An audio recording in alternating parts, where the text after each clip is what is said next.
সকল আর শ্রদ্ধা রাইজ সকলোকে মোৰ ফালৰ পৰা ধন্যবাদ জ্ঞাপন কৰিছোঁ। আজি ইয়াত দ্বিতীয় super match football tournament 2022 green life এনজিঅ'ৰ দ্বাৰা ইয়াত ফুটবল টুৰ্ণামেণ্ট হ'বলৈ গৈ আছে আৰু ইয়াৰে শুভ উন্মোচন কাৰ্যসূচীত মোক আমন্ত্ৰণ কৰা হিচাপে আহিছোঁ, আহি ভাল লাগিছে। Green Life NGO बिराद मोजां मोनसे स्टेप माने दिखांदों सेकेन्ड टाइम ना नैथि खेब बेवहाय आंखौ लिंनानै लाबोदों बिथांमोननि माने जोबोद मोजां मोनसे प्रग्रामाव आं फैनानै जोबोद मोजां मोनदों। आसा फारियो बेबायदि हाबाफारिखौ आरो बिथांमोना उनफोरावबो लालांबाय थायो आरो दानि माने जिहे नुबाय थादों दानिया माने इन्ट्रेस्ट माने फुटबल बिदि माने खुंनाया बिराद माने हाइलाइटआव फैबाय थादों आरो दायो जेरावबो जेरैबो बिराद मोजां नांदों आरो बेबायदिनो खुंलांबाय थानो मोनथों बिथांमोना। Thank you.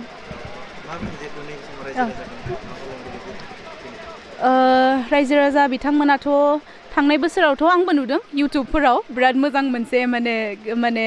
हाबाफारि जादों बिथांमोननि, ओमफ्राय उनफोरावबो जागोन। दिनैथ' माने गोबां जायगायाव बिदि माने गेम सोलिबाय थादों, बेनि थाखायनो एसे रायजो राजा ISPL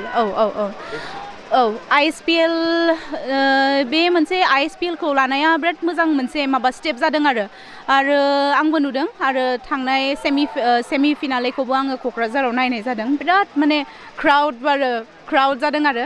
आरो आसा फारियो उनफोरावबो बिदिनो आरो जौगालांबाय थानो मोनथों जोंनि बर' माने बिटिआरनि माने माबाफोरा जौगालांबाय थानायखौ आंबो लुबैयो, गासैबो लुबैयो ना बिब्दि स्टेप लालांबाय थानाया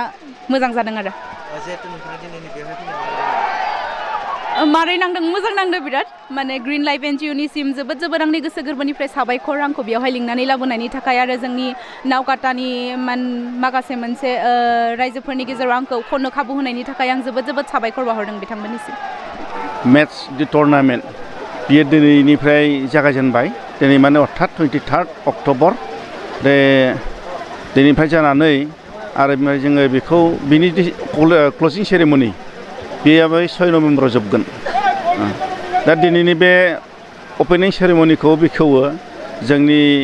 बे सुक्ला सेरफां समितिनि बा आगोलनि बिटिसिनि EM बिथां गणेश कसारि आरो जोंनि NGOनि बिबानगिरिफोर थानायफ्रा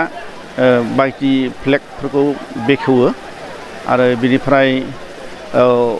क्लजिं सेरेमनि बेवहाय बे गिदिर जागोन। दासिम सावरायनाय मथेबा डे नाइट जानो हागौ, बेवहाय फ्लास लाइटआव जागोन आरो ओइदिनखालि जोंहा आसाम बिधान सभानि बुंथिगिरि बिथां बिस्वजित दैमारिया बेवहाय आलासि महरै थागोन। जोङो मिजिंथिदों रायजो राजाया दिनैनिफ्राय जागायजेननाय फुटबल कम्पिटिसन टुर्नामेन्ट बेवहाय बयबो जाहाथे जोबजासिम बाहागो लायो, जों बिनि बयखौबो खावलायदों। जोङो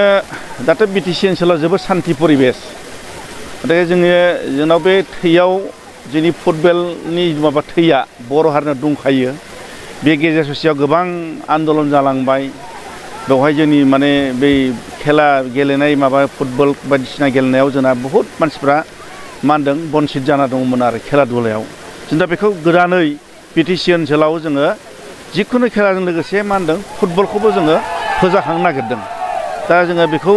फोजानायनि थांखि लानानैनो बे ओनसोलाव फुटबलनि मोनसे परिबेसखौ जोङो लाबोफिननानै बे देरफुनाय सेंग्राफोरनि गेजेराव सिख्लाफोरनि गेजेराव जों मोनसे देहानि जोंनि माबा बायदि फिटनेस बेखौ जोङो लाबोफिननो नागिरदों आरो बेजों लोगोसे जोंहा मा होनदों बे जोंनिफ्राय डिस्ट्रिक्ट लेभेल स्टेट लेभेल बायदिसिना टुर्नामेन्टआव जेनेबा सिलेक्ट जायो गथा मोनसे सिलेक्ट जागासिनो दं, बहुद मोनगासिनो दङ। बिदिनो दा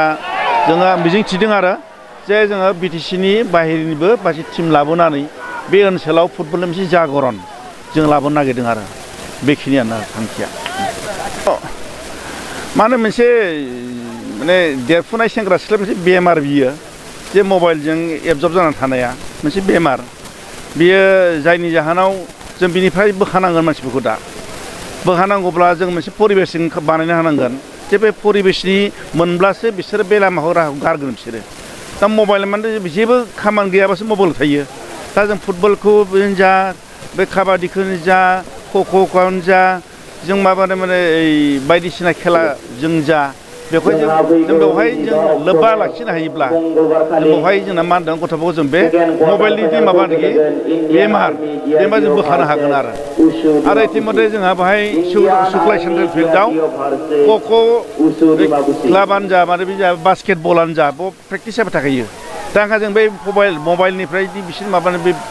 बेमार बेखौ जों एसे एसे बोखानो हानाय जादों दा इयुनाव बांसिन जोंहा बिदि मोनसे कमिटि थानानै आरो जों बेबायदि कचिंनि बेबस्था खालामोब्ला आरो मानसिफ्रा मा होनदों बेयाव बांसिन फैबावगोन आरो दाथ' आसलते बे मबाइलनि जि परिबेस बेखौ गैया खालामनांगौआथ' अकल जोंनि दायित्व नङा बिमा बिफानि दायित्व दं अन्यान्य संगठनफोरनि दायित्व दं बर' फरायसा आफादनि दायित्व दं बे फरायसालिनि फोरोंगिरिफोरनि दायित्व दं जों बयखौबो खावलायदों आरो जे गथ' गथायफोरखौ जाहाथे बेफोरनिफ्राय जानगार खालामनानै खेला दुलाजों जाहाथे बिसोरखौ जोङो लोब्बा लाखिनो हायो बेखौ जों बयखौबो खावलायदों आरो दिनै गोजोननाय मोनदों जोंनि दिनै अपेनिं सेरेमनिया जोंहा दिनै मोजाङैनो सोलिगासिनो आरो दिनै बाहागो लादोंमोन महाराना एसि गुवाहाटी भार्सेस गरेस्वर टाउन क्लाबजों गेलेगासिनो ओमफ्राय दा महारानाया जोंहा देरहाना दङ गरसेयाव दा आरो हाफ टाइमनि उनाव दा खेलाया सोलिगासिनो आरो नोंथांमोननि गेजेरजों आं बेखौनो फोरमायनो सानो जे फैगौ 25 अक्ट'बर खालि जोंहा आरो खेलाखौ गेलेबावगोन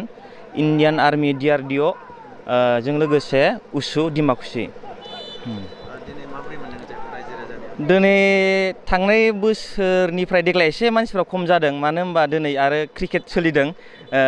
क्रिकेट इण्डिया भार्सेस पाकिस्तान ओंखायनो मानसिफ्रा फैनाया एसे खम जादों थेवबाबो गोजोननाय मोनदों जाखिनि फैनानै रंजाफैदों मानसिफ्रा फाइनेलखौ जोङो थांनाय बोसोराव जोंनि आसामनिनो स्पिकार श्रीजुत बिस्वजित दैमारि सारा जोंखौ हेल्प खालामदोंमोन जोंबो दाबो जोंना फाइनेलखौ जोङो हरावनो होनो रायलायगासिनो जागोनानो बायदियानो आरो जोंना फाइनेला 6 नभेम्बरावनो जागोन औ खेलाखौ बेखेवफैदों गाहाय आलासि हिसाबै BTCनि बारग' EM श्रीजुत गणेश कसारि सारा आरो लोगोसे जोंनि ग्रिन लाइफ NGOनि एडभाइजारफ्राबो फैनानै जोंखौ हेफाजाब खालामफैदों लोगोसे बेवहायनो बयजोंबो मिथिजानाय आरो मिलौदो देंखो मेथाइ रोजाबगिरि नितामनि बर'आ मेथाइ रोजाबदों आरो बेयाव गोबां मानसियानो रंजाफादों आरो लोगोसे बेजों श्रीजनि डान्स एकाडेमि नावकाटा बेफोरबो बाहागो लानानै मोसाफैदों फैबाय थानाय जितु फाइनाल बे फाइनाल गेमाव जे नोंथांमोना सोरखौ हांख्रायनाय जादों जितु मेथाइ खनगिरि बा सोरखौ हांख्रायनाय जादों जोङोथ' बहुद साननानै दङ दालागै जायखौ जोङो हांख्रायनो सानदों बिथांमोना जुदि डेटआ मिलायोबा जोङो बिसोरनो सफैजोबनो हागोन थांनाय बोसोरनि जेरैबायदि जादों बेनिफ्राय साबसिन हामसिन जागोन औ जों देग्लाय बेनिफ्राय साबसिन हामसिन खालामनो नाजादों आरो थांनाय बोसोराव जोङो एसे भलेन्टियार आरो माखासे खमनि थाखाय जोङो कन्ट्रल खालामनो हायाखैमोन गोबां मानसि जादों आरो देग्लाय खिन्थु जोङो गोबां भलेन्टियार लानानै जों खेलाखौ मोजाङै सामलायलांनो नाजागोन